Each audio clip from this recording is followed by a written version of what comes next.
Welcome, welcome, welcome. This is your host, Josh Logan, and you are listening to Confessions of an Insider. This is the place where automotive strategy meets market reality, the ASMR edition. This week was monumental. We went on a multi-day intelligence mission and deep dive into the heart of the wholesale auto market. And we came back with some incredible insights. We're going to walk through the breaking data, our on-the-record Q&A, and the analysis that ties it all together. But first, a sneak peek. Our Saturday selection this week is the culmination of everything we've been working on. An exposé on the machine that controls the price of nearly every used car in America. Here's a preview of Inside the Machine, Manheim. Most publications don't have anything to report on with the government shutdown. The Logan Zone gives you an insider exclusive look at the auto industry, and has plenty of other things to report on. This week, I was able to join the quarterly call for Manheim, the largest auction in the United States. The chief economist of Cox Automotive, Jonathan Smoke, was able to answer my question, what are repossession rates doing to the used car market? What he said was an absolute bombshell, and you need to read it. After reporting on that, you know me, what if I went to the facility? But I got gate kept. Next time we'll see what the future holds. But for now, this is Manheim.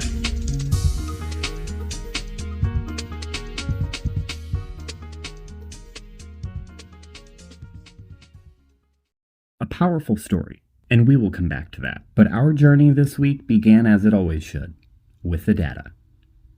On Tuesday, the entire industry was waiting for one number from the Manheim Used Vehicle Value Index. Without further ado, let's get right into it. Welcome back to the deep dive. Today, we're going to try and unpack the latest Manheim Used Vehicle Value Index report for September. The big headline seems to be what some are calling the Great Squeeze. There's this disconnect happening. Yeah, dangerous disconnect, really. You've got consumer demand at the retail level definitely getting weaker. People are pulling back.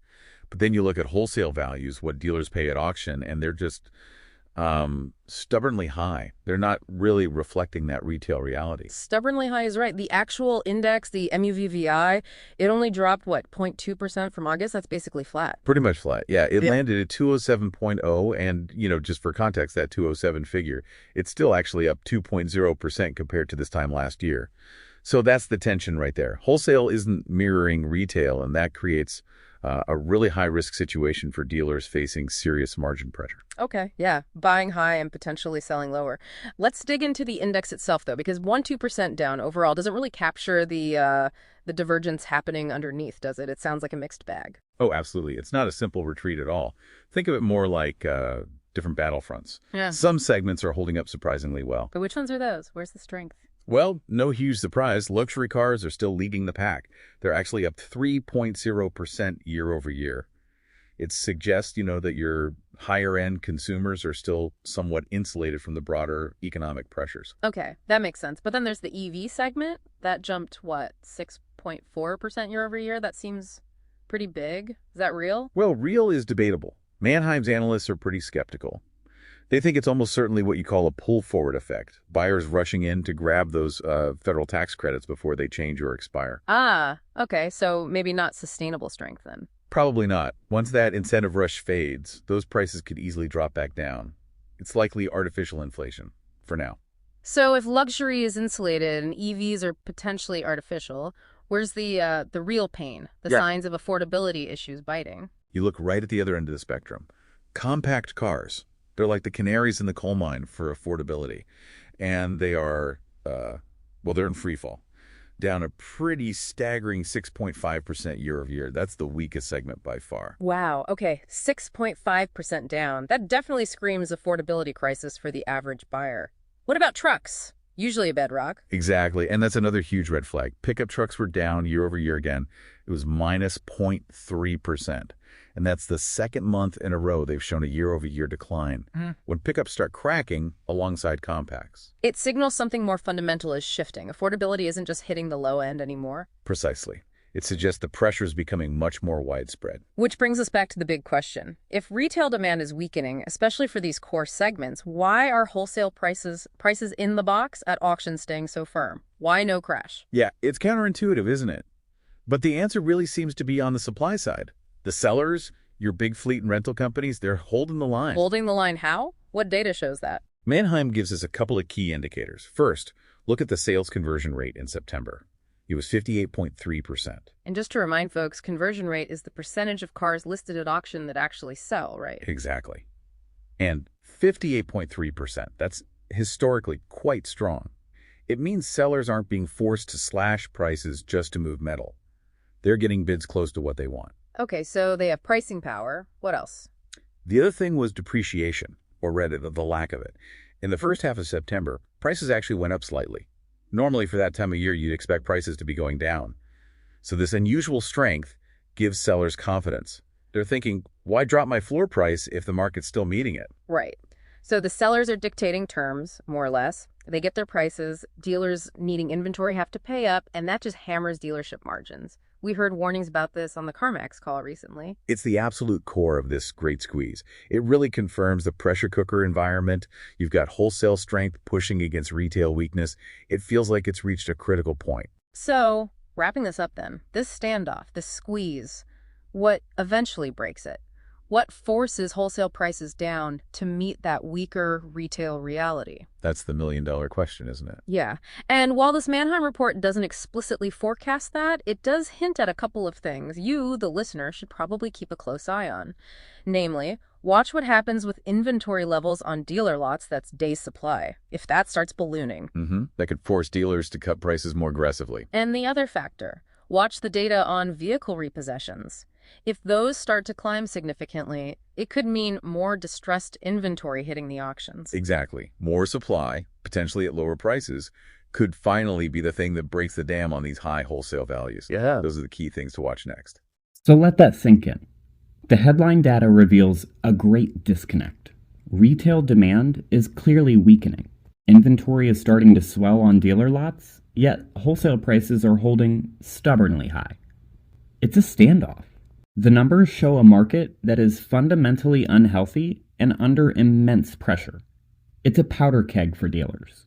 And that disconnect, that pressure, is exactly why we dialed into the Cox Automotive Manheim quarterly call. We went into that call with one mission: to get an answer about the ground truth of repossessions. We submitted our question, and to our surprise, it was answered directly by Cox Automotive's chief economist, Jonathan Smoke. First, I'll ask the question, then I'll give you the raw, unedited audio of that exchange. My reporting has been heavily focused on the consumer affordability crisis, evidenced by recent distress in the subprime market and rising loan loss provisions from major retailers. From Manheim's unique position, could you provide some color on the trends you're observing in the volume of repossession units entering the auction lanes? And more importantly, what is your team's outlook on how that specific flow of inventory will impact overall wholesale price stability in the fourth quarter? So, Jeremy, I can jump in at first, and you can certainly add color to give you a second to breathe. But we basically have been seeing a record level of repossessions, and if you just take that number and talk about the growth, or just talk about the absolute numbers relative to the last several years, and also relative to our last normal year in 2019, it really sounds like we're going through a major crisis period. But a lot of that growth is really in the total loan base. We've had an average lengthening of loans, and as a result, there are record levels of loans out there that are essentially would have been leading us to higher default levels and higher ultimate repossession levels. That said, we have been seeing a relatively elevated default level, but I think the default trend has more or less stabilized this year because it was really going up from being below normal in 2023 and the couple of years prior to being normal and then above normal last year, and this year no longer growing. And when you double tap into the data, you basically see that there are really two sources of stress. One is used vehicle loans that were originated at the peak of used vehicle values, so vintages from late 2020 and 2021 and early 2022 that have subsequently seen the most depreciation and effectively have much more negative equity in many cases. So the consumer just doesn't have a lot of options if they do run into difficulty with their job or other financial pressures. The second source of stress, which is one that we've shared some commentary on, especially last quarter, is student loans. And I actually think if you could isolate and eliminate people who have student loans and are falling behind on student loans from the auto loan mix, and you were to eliminate used car loans made back in 2021 and 2022, we probably would have a very normal default level. And so, just as Jeremy was describing with projecting what the Manheim index is going to be, understanding the moves that are happening in repossessions are also very complex and influenced by the differing trends in the different subcomponents. But we think we're at a point of stabilization, and we're really not expecting in the forecast we provided to see further deterioration in the default and repo rate. An absolute bombshell. That answer was so significant, so packed with insider intelligence, that we dedicated our entire Wednesday publication to breaking it down. Here is the overview of that analysis. Welcome to the deep dive. So headlines have been all over the place about record auto repossessions. Some make it sound like the whole U.S. consumer market is, collapsing. Right. We wanted to cut through that. We got insights from Cox Automotive's chief economist, Jonathan Smoke. The goal here is to figure out if this is really systemic or if something else is going on. Yeah, and Smoke's input really cleared things up. He did confirm, yes, repossessions are at a record level compared to the last few years, even pre-pandemic 2019 levels. Okay, so the headlines are totally wrong there. Not totally, but context is key. He also pointed out that the overall default trend, like across the whole market, seems to have stabilized this year. It's, quote, no longer growing. Interesting. So record repos, but the overall default rate isn't getting worse. That sounds like a contradiction. It does, doesn't it? It suggests the pain isn't spread evenly. It's sharp. It's concentrated. Okay, so if the whole market isn't sinking, then who is driving these record numbers? The data seems to point towards two very specific pressures hitting two specific groups. Exactly. Two distinct forces kind of converging. All right, let's unpack that. Where should we start? Maybe with the older issue, the legacy problem. Yeah, let's do that. It goes back to the pandemic pricing madness. Right. So the first source, used car loans. Specifically, those started late 2020, 2021, and early 2022. Peak bubble time. Peak bubble is right. Loans written when used car values were just, well, inflated beyond belief. And the consequence now? Well, think about it. Those specific loans, those vintages, have seen the biggest drops in value since then. Huge depreciation. So people owe way more than the car is actually worth. Exactly. That leads to what Smoke calls much more negative equity. It's a trap. A trap how? What does that mean practically? It means if you had a rough patch financially, maybe lose your job, unexpected bill, you're stuck, you can't just sell the car to pay off the loan because the sale price won't cover it. Yeah. And trading it in, that means rolling maybe thousands of dollars of that negative equity, that debt, into another loan, which often isn't possible or just makes things worse. Wow. So, like Smoke said, the consumer just doesn't have a lot of options. Precisely. That's the historical weight some people are carrying. Okay, so that's one group under pressure. Now, the second source, this is the newer shockwave. Yeah. The student loan squeeze, this is hitting right now. Federal student loan payments restarting after that 3-year pause, that's got to be a massive payment shock for millions. Oh, it's huge. And it connects directly to auto defaults in like two main ways. Okay, how? First, that new, often large mandatory payment just slams their debt-to-income ratio, their DTI. Right, the DTI. That's what lenders look at to see how much of your income already goes to debt. So a sudden jump makes you look way riskier. Much riskier. Forget about refinancing that underwater car loan. Your creditworthiness just took a hit. Okay, that makes sense. What's the second way? This one's specific to federal student loans, and it's pretty powerful. It's the potential for wage garnishment. Ah, yeah, that's serious. The government can take money directly from your paycheck, up to 15% of your disposable income. And crucially, they can often do it without needing a court order first. Wow, no court order. Yeah. So imagine, suddenly, 15% less take-home pay. That money's just gone. It often means there literally isn't enough left for other critical payments. Like the car payment. Exactly. Especially if you're already trapped by that negative equity we talked about. It's just unsustainable for those caught in the middle. This brings us to what feels like the key takeaway, the quote that really ties it all together. Smoke laid it out very clearly. He basically said, look, if you could somehow just remove the people dealing with student loans and also remove those specific used car loans from the bubble years, 2021 and 2022, Okay. we'd probably be looking at a very normal default level. Wow, that is incredibly clarifying. So it's not the whole system cracking. Doesn't look like it. The Right. data strongly suggests the crisis is really, really concentrated on these specific groups. People who bought high, often combined with now having this massive new student loan payment. For them, it's like a mathematical impossibility almost. It really is. It's a perfect storm scenario hitting specific segments of the population. So, summing up, we have this legacy issue of bad timing loans meeting a brand new, significant payment shock from student loans.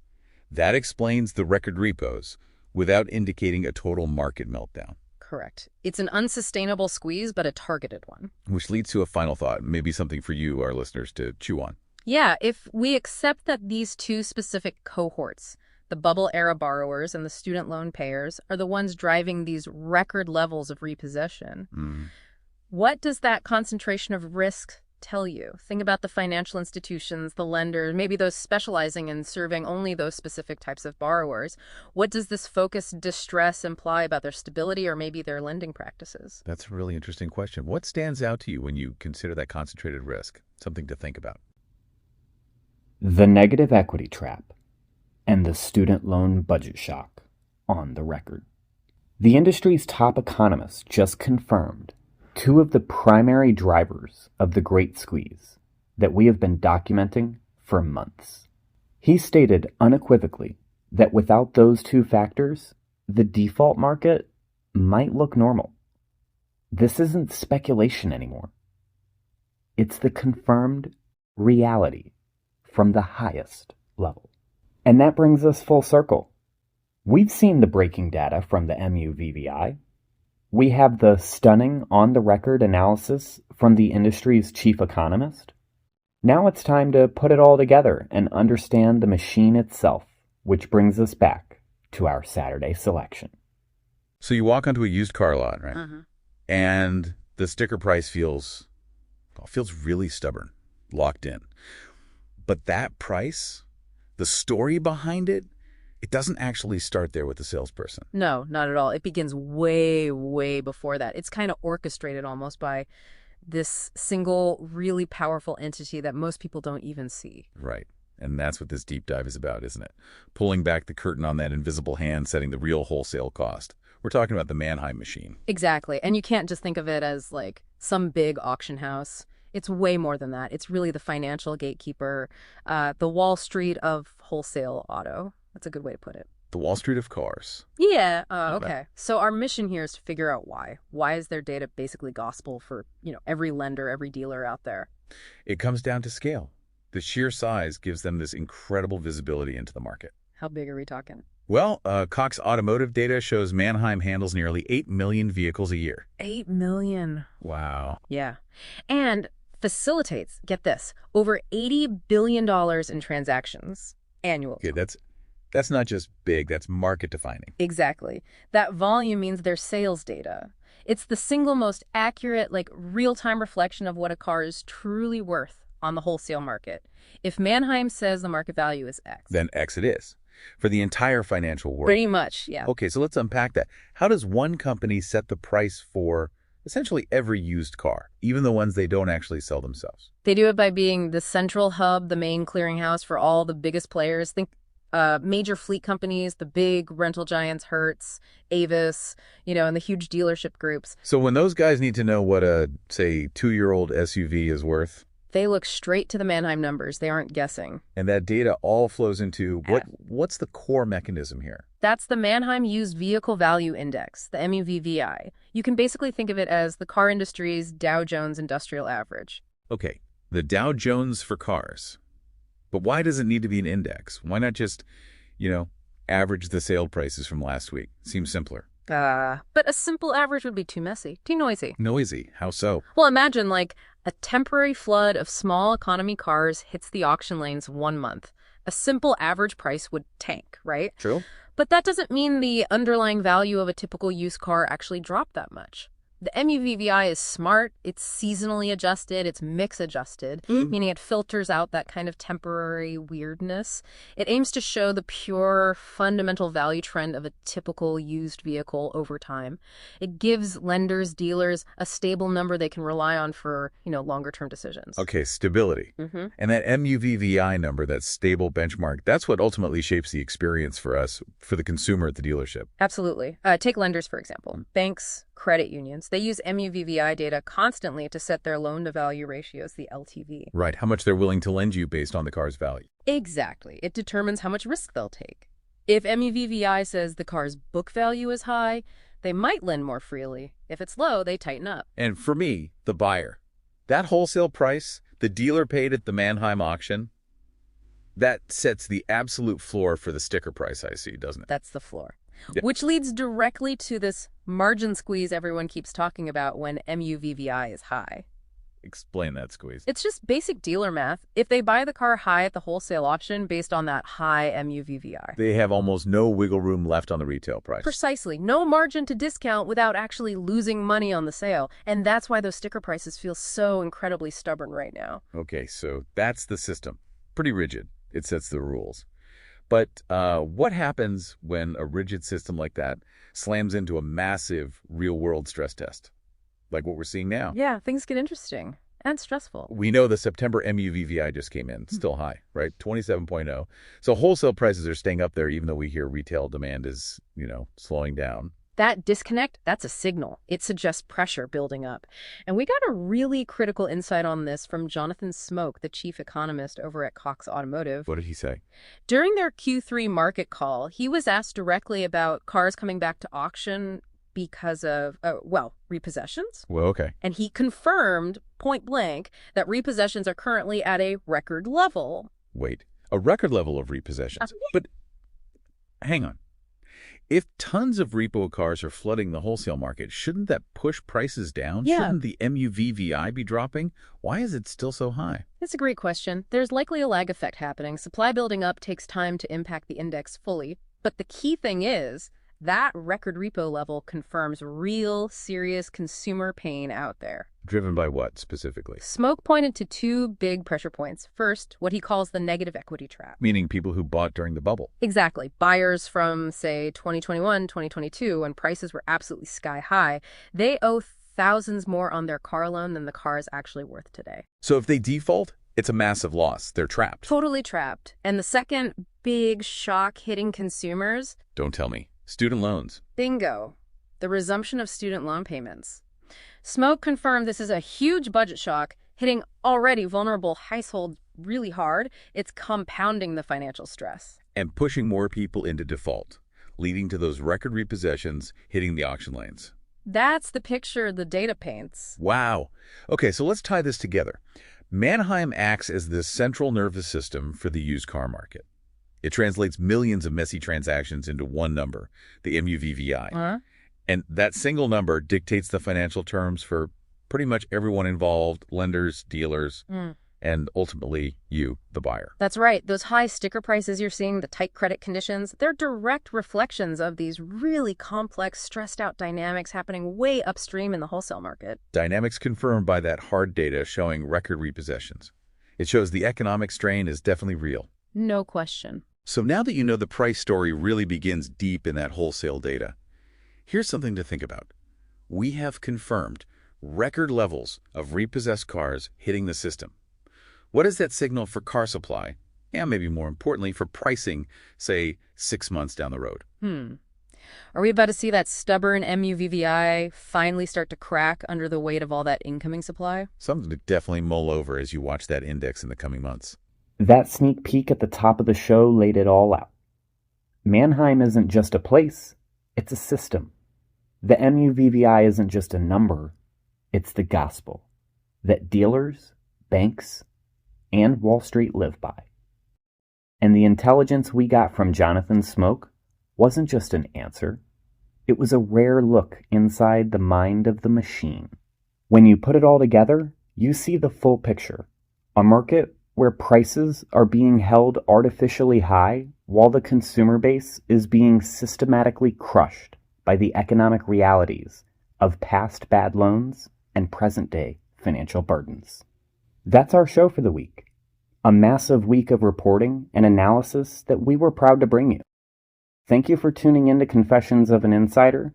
You can find all 3 articles and the full data for everything we discussed today on theloganzone.com. Stay sharp, stay informed, and stay tuned. We'll see you next week.